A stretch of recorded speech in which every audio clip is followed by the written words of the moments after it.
এরকম ফ্রেশ কন্ডিশনের গাড়ি কিন্তু সচরাচর পাওয়া যায় না। যখনই আমাদের কাছে আসে আমরা গাড়ির আগে ইঞ্জিন রুমটা দেখাই, দেখেন কতটা ফ্রেশ।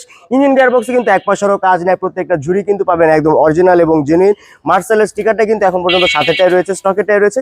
খুঁটিগুলো কিন্তু কোনো ধরনের রিপেয়ারিং হিস্ট্রি নেই, কোনো ধরনের চেঞ্জ নেই, একদম পারফেক্ট কন্ডিশনে পেয়ে যাবেন। তো কথা না বাড়িয়ে চলুন ইঞ্জিনের সাউন্ডটা শুনে আসি। ইঞ্জিনের সাউন্ড তো আপনারা শুনতেই পেরেছেন এবং ইঞ্জিন চেম্বার রুমটা অলরেডি আপনাদেরকে দেখিয়ে দিয়েছি। এই গাড়িতে কিন্তু রঙের কিন্তু এক পয়সারও কাজ পাবেন না।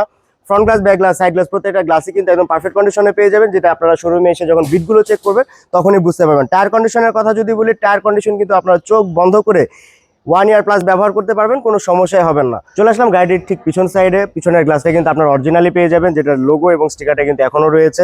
রঙের এক পয়সার কাজ পিছন সাইডটিতেও নেই, 12 থেকে সিরিয়ালটি শুরু হয়েছে। টেল লাইটে কিন্তু একদম পারফেক্ট কন্ডিশনে পেয়ে যাবেন, কোথাও কোনো ধরনের ভাঙাচোরা বা সুপার গ্লু বা রিপেয়ারিং হিস্ট্রি নেই।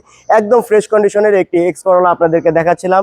এসিসটা 2003-এর মডেল, সাথে রেজিস্ট্রেশন, এবং গাড়িটির পেপারস কিন্তু আপনারা 25-26 সাল পর্যন্ত আপ টু ডেট পেয়ে যাবেন। এবং এই চমৎকার কন্ডিশনের গাড়িটির আস্কিং মূল্য আমরা চাচ্ছি 8,90,000 টাকা। তবে আলোচনা সাপেক্ষে অনেকটাই কমানো সম্ভব। তো দেরি না করে এখনই কল করুন।